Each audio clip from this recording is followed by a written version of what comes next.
Hello ladies and gentlemen, my name is Coda, and welcome to a video where I'm going to pretty much teach you how I make my thumbnails.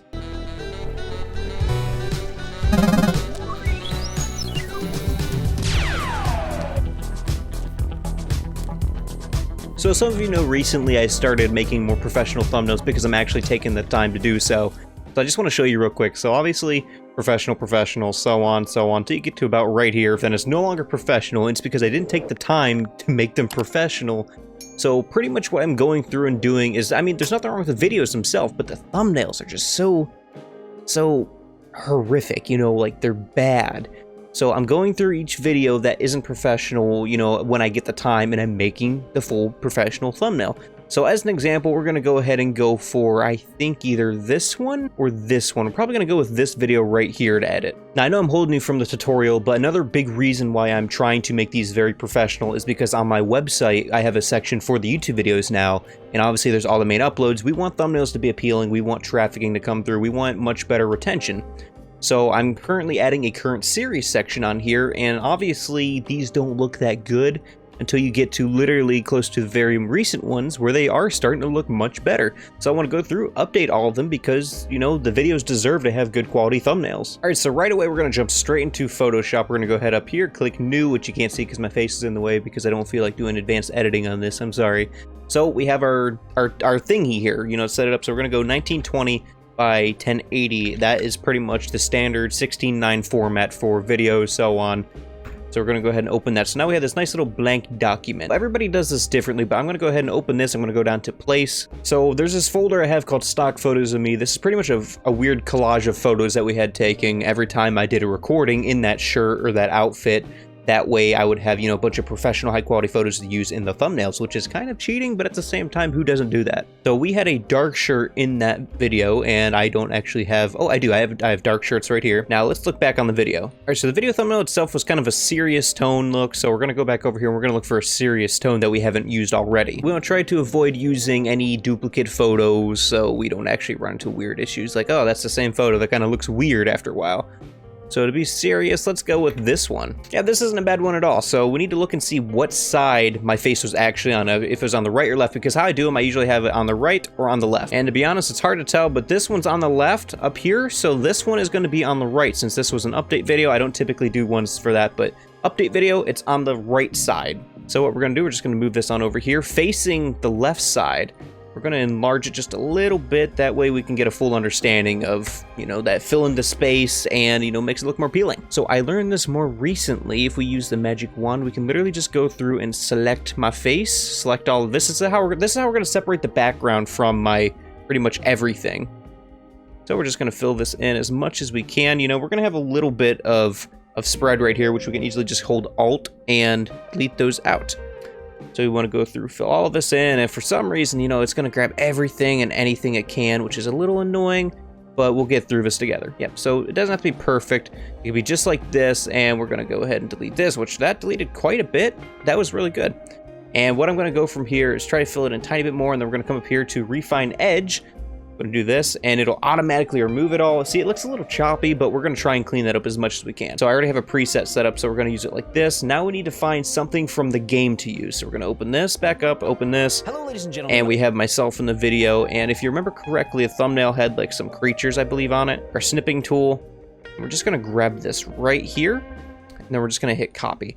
So this is the fastest way to import it into the software. Control V, and that's literally it. So kind of had that weird face going on. We're gonna give it a little crooked right there. We're gonna throw that right there. So Dakota, why is it in front of your face? Don't ask. We're gonna grab right here. We're gonna slide it on down. Now it's in the background.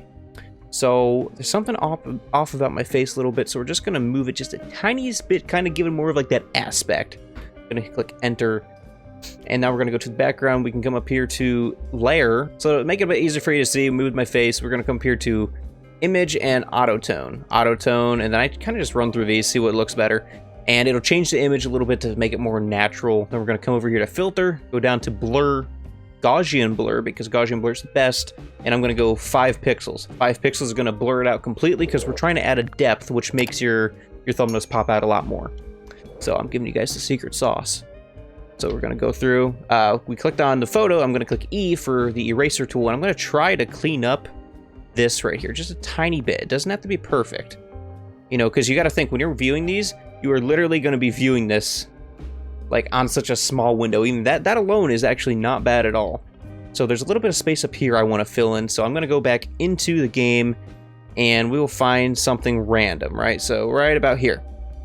See if there's anything. Nope, nothing there. Actually, there is. There is. So we're going to grab this. We're just going to grab the character to try and fill in the space. Now, like I said, I'm no professional. I call these professional thumbnails, but realistically, like, I am no professional at making thumbnails at all. I just, you know, I want them to look good. And, you know, necessarily don't have to have anything up there, because we most likely won't anyways, but I just want to fill in the color gap as much as I can. Just click enter, slide it down, boom. It's not like there's much there anyways, so we're going to come here, try to clean up this a little bit, because see the background got in there. So roughly just like that. Now we're going to come up here, we're going to go filter, we're going to grab the blurring tool and just, there, kind of blur that in. So what I'm going to do next is right here, I'm going to double click, open up the tab here for layer styles. I'm going to go drop shadow. Now, I don't like my shadows going downward because when you view the video, it just, you want to actually see the shadows. So we're going to click it the opposite of where it is. Distance, we're going to move up just a tiny bit, and we're going to up the size just a little bit to add a blur, to add more of a feel. Click enter, and that's it. Now you see there's some shadows that popped up on the side here. We're literally just going to, you know, grab those and clean them up. So from here, what I'm going to do is I need something else. What is missing? Some type of depth to it. So I want to experiment with this. We're going to grab this image of the logo, which is kind of weird, but I want to see how it looks when we kind of integrate it. So I notice a lot of people have the thumbnails in the background, even though you can't see them fully, but mentally you can tell it's there, you know it's there, and it kind of works, right? So we're going to throw it right there. We're going to grab the magic tool and try to clean up this background a little bit because it is just a mess, isn't it? Like there's so much going on. We don't want that in the video because that'll just make it look blotchy. So grab as much as we can of all these little spots, especially inside the O's so we don't have anything straggling around. So we have everything selected except for right here. Click on that. Just gonna click delete and beautiful. Right click, hit deselect, and you can see there's still a little bit on the edge, but nothing that's really gonna get in the way. Just gonna drag this down to right here. I'm going to double click on this. We are going to go with the drop shadow again. So pretty much get the drop shadow, put it a little bit, not too much. Then we're going to go up to filters. We're going to blur, Gaussian blur, and I'm going to put that at a 2. That way there's a little bit difference in depth. You can see you can't see depth that well in the background. So what I'm going to do is adjust it just a tiny bit to where you can see him. You know, just enough to see the face, and that's perfect. So you see there's a little spot right up here. It's kind of hard to see. But this isn't too much of an issue, and if you really don't like it, you can come over here to this tool and then go down to smudge tool and just kind of move it over. See, you can't see it, not that noticeable. Now, what I'm going to do, we're going to come over here, and we have these little tools right here, which you can kind of see. We're going to go with brightness and contrast, and then I'm going to click Hue and Saturation. So we're going to go to Hue Saturation, and we're going to slide this up just a tiny bit just to up the color because YouTube loves bright colors, the eye loves bright colors, and all around bright colors is your way to go. So brightness and contrast, I typically do this, you don't have to, but I'm just going to put them about right here. That kind of makes it pop out a little bit more, makes it sharper, and you know, sharpness catches the eye as well. So from here we're just going to back out. Oh, that's backing in. We're going to back out just a little bit just to kind of see what does it look like from a distance, you know. Like, does that catch the eye? Yeah, that's pretty good. Now another thing that I really want to do, we're going to go to my face here. We're going to move on over here to, where is it? The same tool where you got the smudge. We're going to hit sharpen tool, which you can't see because my face is in the way again. I'm sorry. So we had the sharpen tool, and we are going to come over to the face, and we had my beard a little bit. We're just going to go over that just the tiniest bit. Same with the mustache. Maybe the eyes just a little bit. The hair. This kind of makes it pop out just a little bit more, you know, to the eye. And you want as much of that as you can possibly get. So we're going to come over here. We're going to search lens flare because I have just gotten addicted to using lens flares in my background. So we are going to look for one that's somewhat relevant, and purple's not too bad. That's kind of an interesting color contrast. We're going to right click copy image, move on over to Photoshop once again. We're going to Control V.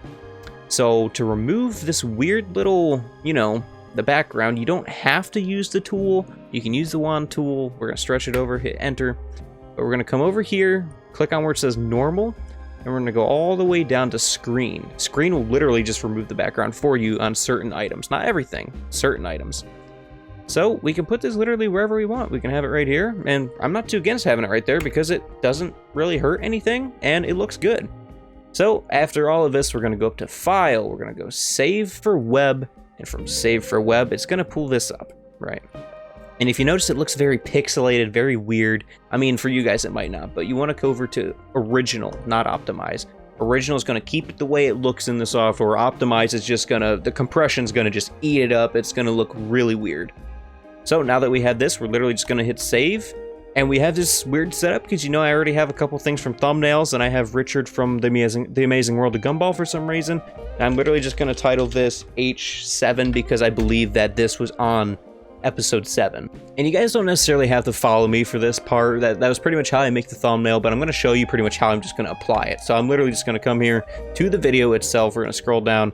We're going to click on these 3 bars, and I'm going to go for change. Then once we have it selected, you can see that you can't actually use 2 megabytes, which I completely forgot about. So we're honestly just going to right click it, click edit. It's going to open up Microsoft Paint. Funny, right? But Microsoft Paint's compression isn't that bad. We're going to click resize.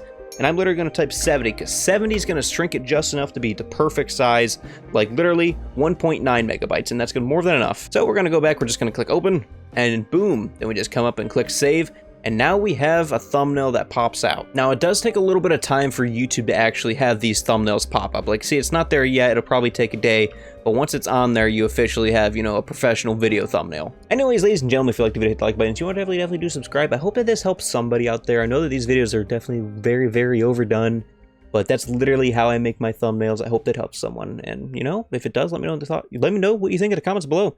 I hope I know I ramble a lot, but that's literally how I do it. Ladies and gents, if you liked the video, hit the like button. If you are, definitely do subscribe. Other than that, you all enjoy the rest of your day, night, whoever and wherever you may be. And yeah, that's going to be it. Cue the outro.